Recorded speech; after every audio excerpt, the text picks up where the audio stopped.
Bismillahirrahmanirrahim.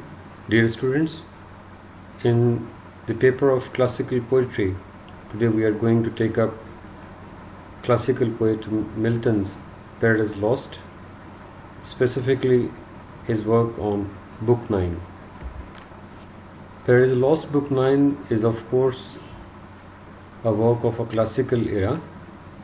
John Milton composed 11 books of Paradise Lost, but as far as our course content is concerned, we are restricting ourselves to Book 9 here. The major characters that we will focus: Adam, Eve, Satan and God. Let's have an analytical view of Paradise Lost Book 9. It illustrates unfolding events in Book 9 as a tragedy. He asserts that not only what happens to Adam and Eve is a tragic, but also that Paradise Lost itself should be considered a work of tragedy along some lines as the epic tragedy. Students, in Book 9 of Paradise Lost, Adam immediately realizes what Eve has done. Adam makes a conscious decision to eat the fruit because he is unable to quit Eve. Adam's decision is willful, unlike Eve's, because it was based on fraudulent assertion and shallow reason. There is another question that arises in Book 9, and that question is, who is the protagonist of Book 9? Some critics and readers claims that Satan to be the protagonist because he struggles to overcome his own doubts and weaknesses and accomplishes his task of corrupting humankind. In prologue to Book 9, Milton says that he calls on Urania as the muse of Christian inspiration to help him to complete his work and exhibit the true heroism that lies in the Christian idea of sacrifice. The following morning, Adam and Eve prepare for their daily work, tending the garden, because the garden's growth seems to surpass their labor. Eve suggests that on this day they work apart. Eve inquires which tree gave the serpent his abilities. Satan, using the same sophistic reason employed throughout the story, tells Eve that God tricked her and Adam. He has eaten fruit of the tree and is not dead, neither will they die. Eve is taken in, and finally she is deceived by the words of serpent, and after some rationalizing she convinces herself that she should eat the fruit. Adam says Eve is at fault, and she replies in kind. Milton describes them as spending fruitless hours in bitter accusation.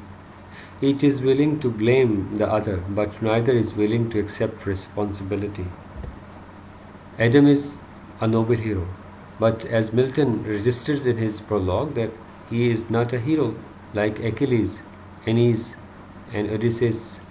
He is, in Milton's words, a hero of a patience and heroic martyrdom. In the early books, the reader can at least see reasoning as well as envy behind Satan's action.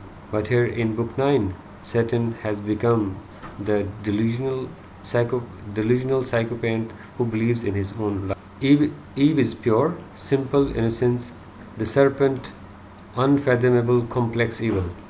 Eve will soon be lost in his labyrinth argument and plot. Adam makes a conscious decision to eat the fruit because he cannot give up Eve. He permits his physical passion for her to outweigh his reason, and so he eats. Adam's decision is willful, unlike Eve's, which was based on fraudulent argument and shallow reason. Character analysis. If we analyze the prominent characters of Book 9, before the fall or the decline, Adam is as nearly perfect human being as can be imagined. He is physically attractive, mentally adept, and spiritually profound. The conversations between Adam and Eve before Book 10 are models of a civilized discourse. After Adam's fall, his conversations with Eve become querulous. It takes a persuading speech by Eve to rekindle Adam's affection for his wife, to re-establish their proper relationship. Adam, after the fall, will never again be the old Adam, but he does recover his reason. He develops a new understanding of and liking for Eve. The fall, Eve is generally presented as submissive to Adam and to some extent dependent on him. Her reasoning power are not as fully realized as his. Adam knows that Eve is more likely to be tricked by Satan if she is alone, and argues against separation. Students, when we discuss Milton's universe, his universe is unfathomable. In 17th century England, the debate between the geocentric view of a universe proposed by the ancient Roman astronomers.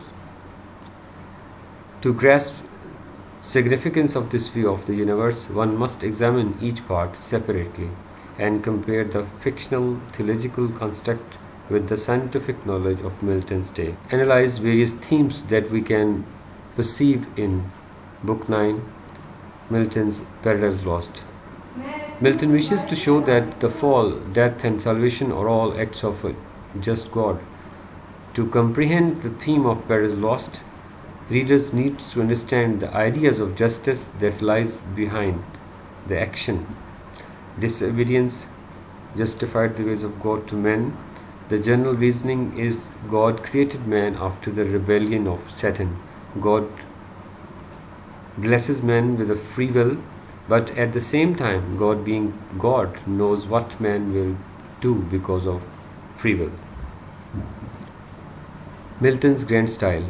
Dear students, as you know that Milton intentionally adopted grand style because as far as the personages of his epic are concerned, they are grand, and that's why he intentionally employed grand style for his grand character.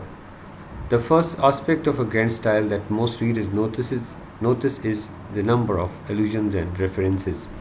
Then the sentence construction, extended similes, and repeated images. All features are quite peculiar to Milton's. So here we sign off.